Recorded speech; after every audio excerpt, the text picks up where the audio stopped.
Hello dear students, welcome to English class. So today we are going to solve a new passage, that is page number 5 and worksheet number 2. So the title of the passage is determination. Okay, so what do you mean by determination? It means दृढ़ निश्चय, मतलब पक्का इरादा. अगर आप कोई भी चीज़ के लिए पक्का इरादा कर लो, दृढ़ निश्चय कर लो, डिटरमाइन हो जाओ, तो आप उसमें डेफिनेटली सक्सेसफुल होते हो. तो आज ये हम जानेंगे एक स्टोरी से. That is a story about a frog, how he was determined and what he did. Okay, so let's read a story. Determination. A frog was hopping round in a farmyard when he spotted a cow. He decided to get a closer look at her. Whistling, he hopped towards the cow when plop, he fell into a pail of fresh milk. So what happened? Once there was a frog and he was hopping in a farmyard. किसी field में, किसी खेत में जो frog है वो hop कर रहा. Hopping means it was jumping here and there. Okay, when he spotted a cow, spotted means when he saw a cow. Okay, he decided to get a closer look at her. जब frog ने काऊ को देखा तो उसने decide किया कि मैं काऊ को और पास जाकर देखूं, गाय को और पास जाकर देखूं. Whistling, he hopped towards the cow when plop.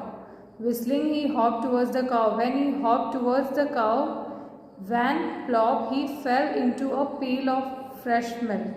So जैसे ही उसने हॉप किया, जंप किया, वो मिल्क की एक जो दूध की एक बाल्टी भरी रखी हुई थी वहाँ पर उसमें जा गिरा.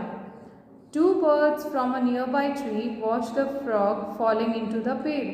वहीं पे दो बर्ड्स थी, उन्होंने देखा कि फ्रॉग किस तरह उस बकेट में जाके गिर गया. पेल मीन्स बकेट. ओके, बाल्टी.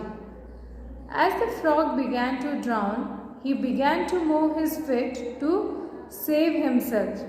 So जैसे ही वो डूबने लग गया, ड्रॉन मीन्स डूबना, तो जैसे वो डूबने लग गया उसने अपने फीट जो है, अपने पैरों को तेज तेज चलाना शुरू किया, so that he could save himself. Okay, he swam round and round trying to reach for the sides of the pail, but the walls were too high and steep. So वो उसने बहुत कोशिश की. He swam, swam जो है swim, swam, swam. swam जो है it is a second form of swim, है ना. He swam round and round, वो एकदम गोल गोल घूमता हुआ स्विमिंग करने लग गया वहाँ पर, और बाल्टी की साइड्स तक पहुँच गया, बकेट की साइड्स तक पहुँचा. लेकिन जो बकेट की जो वॉल थी वो बहुत ज़्यादा हाई थी. हाई मीन्स उस लेंथ बहुत ज़्यादा थी, एंड स्टीप, स्टीप मीन्स बहुत ज़्यादा स्ट्रेट थी, इरेक्ट थी. Okay, the birds were flying around the pale but could not help him. तो बर्ड जो है वो भी उस बकेट के गोल गोल चारों तरफ घूमने लग गई. दे ट्राइड, उनका मतलब वो चाहती थी कि वो फ्रॉग की हेल्प करें, but they could not help him. He tried to stretch his back legs to push himself off the bottom of the pail, but found it too deep. He tried to stretch his back legs. उसके जो पीछे वाले पैर थे उसने कोशिश की कि उनको स्ट्रेच करे और फिर अपने आप को पुश करे, लेकिन फिर भी उसकी जो भी सारी कोशिश थी वो नाकाम हो गई, क्योंकि जो पेल, जो बकेट थी वो बहुत डीप थी. The frog was determined not to give up. He continued his fight.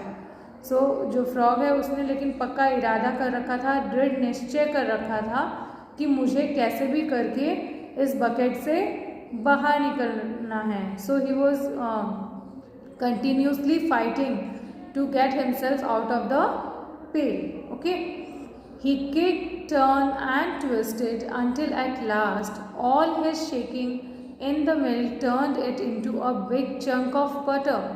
So continuously, बहुत देर हो गई थी जब जो frog है वो he was kicking, he was turning, he was twisting, he was moving round and round, he was diving in the milk, and until at last all his shaking in the milk turned it into a big chunk of butter. तो उसके इतने moment से क्या हुआ, जो milk था उसमें से बटर बन गया, है ना. It form a big piece of butter. Chunk means piece, तो वहाँ एक बड़ा सा बटर की, जो हम हिंदी में बोलते हैं ना, डली बन गई थी। तो it was a piece of butter was form. The butter was solid and hard, और वो उसके मूवमेंट से जो बटर बना था it was very solid and hard.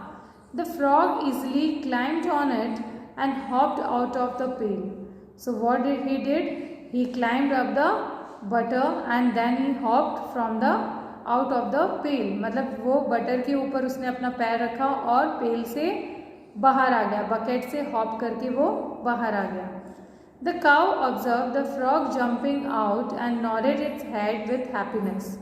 और काऊ, उसकी जो गाय वहाँ पर थी, वो सारी एक्टिविटी देख रही थी और उसे भी बड़ी खुशी हुई। Nodded its head, nodded means अपनी जो गर्दन है वो हाँ या ना में हिलाना, it means nodded. So now the cow and the birds they were feeling happy that at last the frog was out of the pale. So students, देखा आपने किस तरह फ्रॉग ने अपनी जान बचाई, because he was determined, means उसने ये पक्का इरादा किया था कि मुझे कैसे तैसे करके इस बकेट से बाहर आना है, अपनी जान बचानी है, तो वो सक्सेसफुल रहा।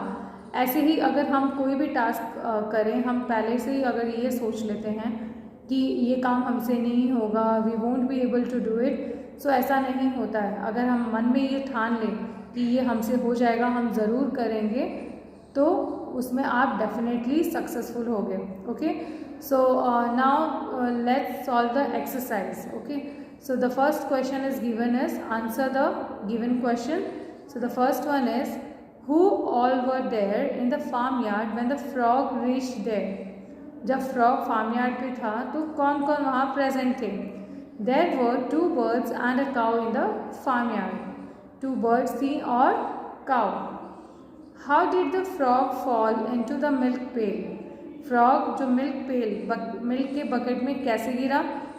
When the frog tried to get closer to the cow, he hopped and fell into the milk pail.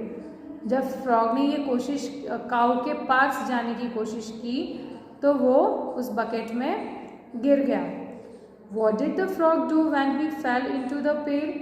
When he fell into the pail, he began to move his feet to save himself. तो as soon as ही जैसे ही वो उस bucket में गिरा, पेल के अंदर गिरा, तो उसने अपने feet, he started movement of the feet to save himself. Okay, then the next page, why couldn't he reach the edges of the pale? So जो edges of the pale means मतलब पेल के किनारे, bucket के किनारे तक frog क्यों नहीं पहुंच पाया? The walls of the pail were too high and steep. तो जो बकेट की जो वॉल्स थी वो बहुत ज़्यादा हाई थी, उसकी हाइट ज़्यादा थी, और स्टीप बहुत ज़्यादा स्ट्रेट थी। It was more erect, so he couldn't reach the edges of the pail. Okay, next number E, what would have happened if the frog had not kicked and turned? If the frog had not kicked and turned, he would have drowned. अगर उसने kicking, turning, twisting या कुछ भी नहीं किया होता तो क्या होता? वो डूब जाता। What had happened when he twisted and turned?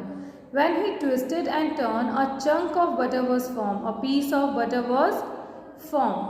And the last question is, how did the frog save his life? So the answer is, the frog climbed on the piece of butter and hopped out of pail. This is how he saved his life. So what he did? He climbed on a piece of butter and hopped out of pail. तो इस तरह frog ने अपनी जान बचाई। Okay, so the students, next question is, complete the flow chart with the words given in the boxes. So here some blanks are given. You have to choose the options from the given in the box. Okay, so the first line is, in a farmyard a naughty frog dash. In a farmyard a naughty frog hopped around when he dashed a cow tied to a post. When he spotted means saw, when he saw a cow tied to a post. He dashed to go near the cow and dash at it. He decided to go near to the cow and take a look at it. Okay, so first blank, decided, and then take a look. Next one, just then he dashed a milk pail and began to dash round and round. Just then he fell into a milk pail and began to swim round and round. Okay. Next, he did that to dash himself. He did that to save himself. Okay, so these are the answers of the complete the flowchart with words given in the box. And the third question is, what lesson does the frog teach us?